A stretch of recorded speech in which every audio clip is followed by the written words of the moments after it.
Hey you guys, Assalamu alaikum. This is Aisha Muhammad at the Aisha Muhammad channel. Once I can, start to get more into like the whole iMovie technique thing, then yeah, I would definitely start making, like more things on my screen. But for right now, if you guys can please like and subscribe my channel, that would be awesome. But what I am here today to speak about has been a very debatable topic on my Instagram and my Facebook. And now I'm bringing it to the YouTube world. This is going to be a story time called Why I Retook My Shahada. So, in the Islam culture or religion, a Shahada is what you would do when you're ready to convert completely over to Islam. This is very comparable to the Hebrews who, when they have to ask or I guess beg a rabbi 3 times to become a Jew, then they get that result and then they are now a Jew. The Christianity, they have a pillar where you have to, get saved to become a Christian. And us, it's a Shahada. So now, if anybody knows anything about me, knows that I've been a Muslim since, well, my whole life, of course. But I took my Shahada officially on August 2nd, 2016, privately between me and Allah the Supreme. And then I took it in the public on November 27th, 2016, in front of a mosque in the metro Atlanta.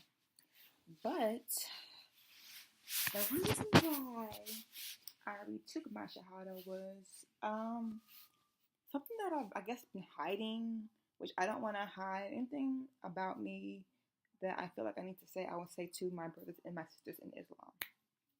So the reason why I retook my Shahada, here it goes.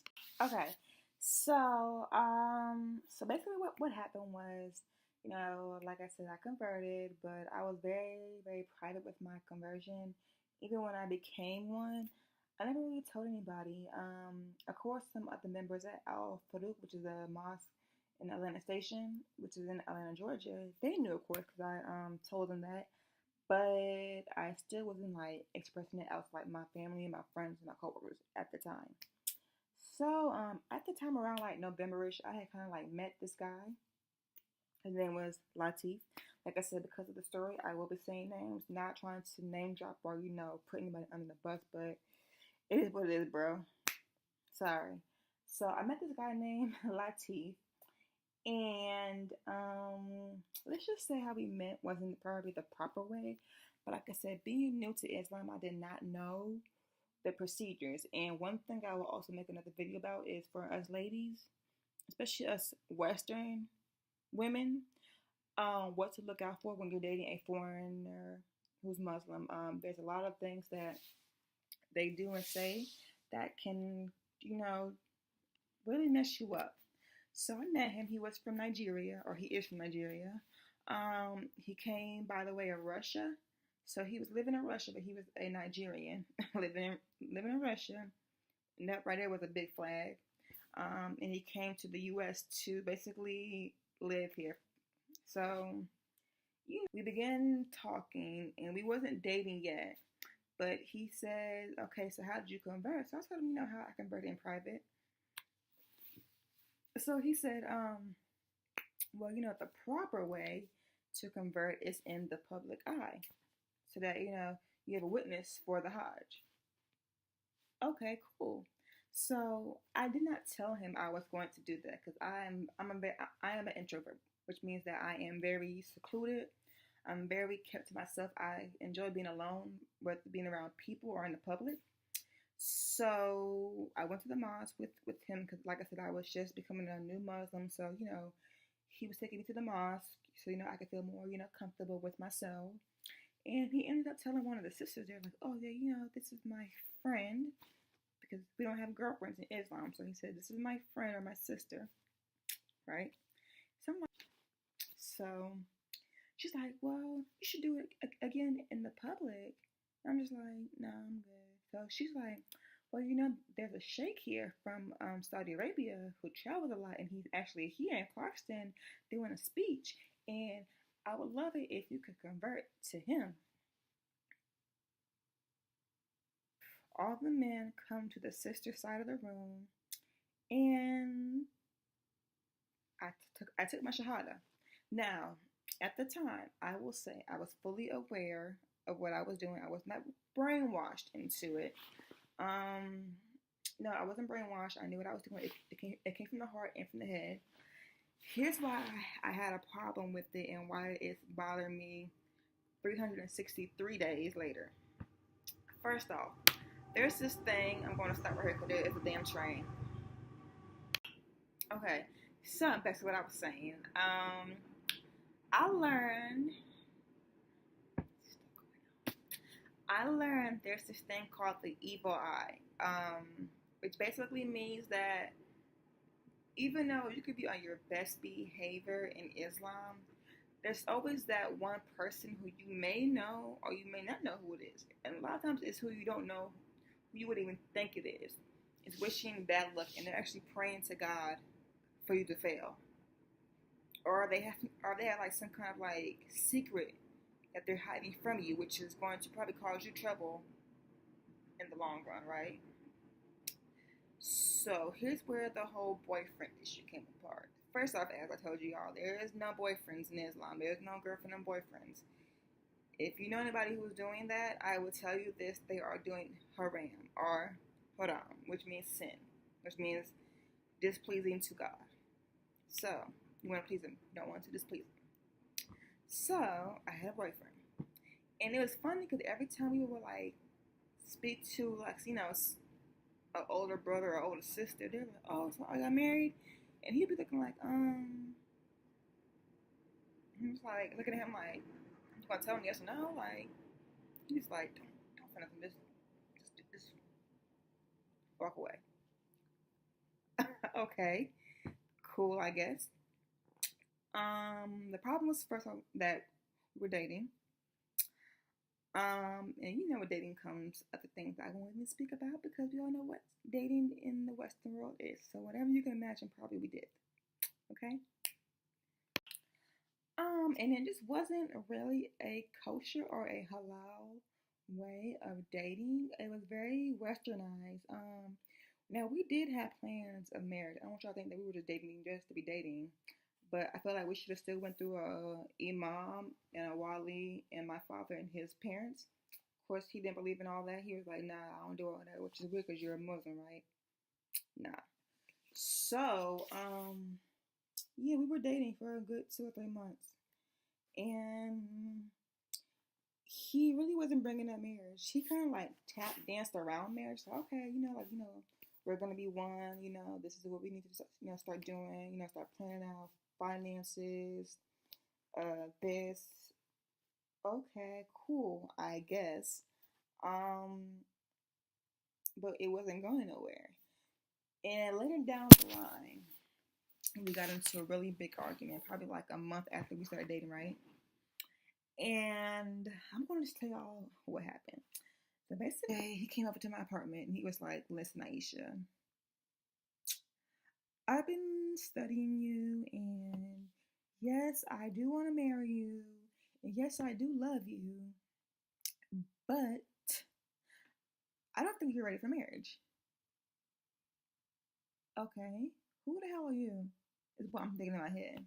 He's like, "I'm looking for a wife right now, like right now, so I can get married.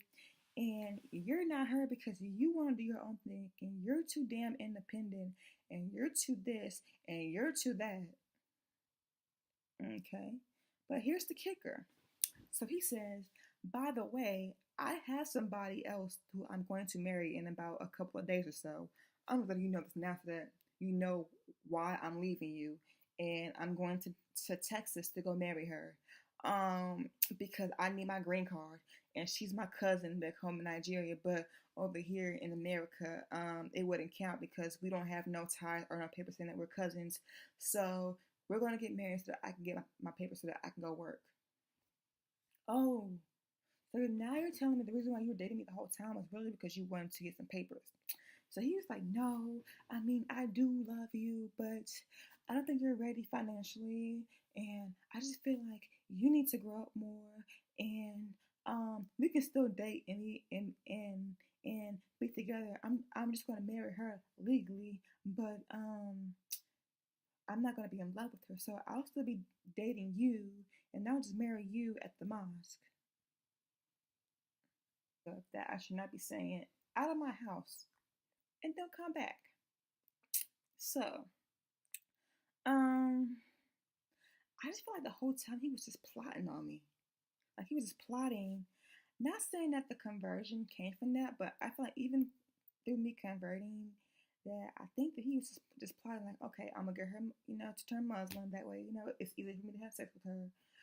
It's easier for me to brainwash her and let her know that we can date and we can just date until we get to the point of marriage. Um, I can marry her and then she won't even know that I'm really marrying her just for a green card. That's not what we do. No. So I do feel like I've always had an evil eye on me from day one. I feel like because I did not know the proper ways of the Islam culture at the time, that definitely did affect the way I took my Shahada. I took my Shahada only because he put me in the spotlight and kind of forced me to do it. Like, um, I wasn't ready to. I was not comfortable doing it in public, but because I felt like I loved him was why I did it. And now that I know that everything that we did from the beginning was haram, and I continue that haram into Islam, I felt like that just was not fair and it wasn't right. You know what I'm saying? Like I said, I didn't know that there was no boyfriend and girlfriends. We just said that we were going to get married, so I said, okay, well, it's okay since we're going to get married.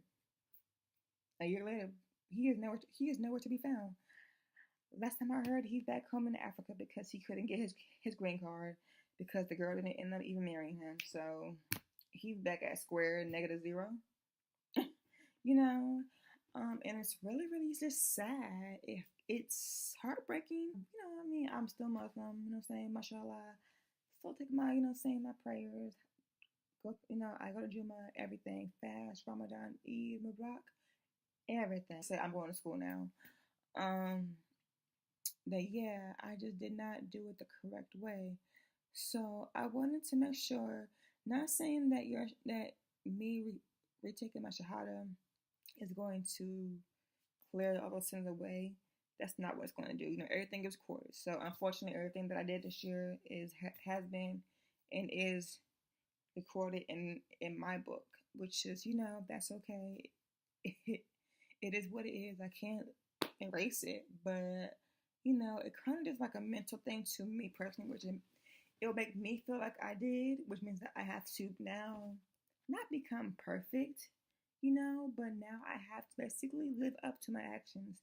I'm now fully aware of what I've said. I'm now fully aware of my actions. I'm now fully aware of what I need to do to become a better person, which is what I'm working on every single day, inshallah. So, yeah, I say, I mean, even though, we say, the ashadu part, in our prayers every day, which is, from what I heard, that's basically, you convert every day. But just doing the whole exact thing over again makes me feel more better and more welcoming and more prideful of my religion, and I feel better on who I am to the world now. Um, yeah, I haven't talked to it. I did mine on an Islam hotline. Yes, we have many of those, So if you need to pray, talk to somebody, you know what I'm saying? You can do that. Just go online, just go on Google, and you can find a lot of them. And yeah, that's why. So did I retake it to reconvert? Absolutely not. I did mine so I can make sure that I have my faith in my hands and that I know what I believe and who is who and what is what and how is how and it is what it is. And that's exactly how I feel, and I feel amazing from that. I feel like I have no more worries. I feel like I'm on the right path officially, and everything that I can do. You see this big ass smile? You will never see it again because I don't smile.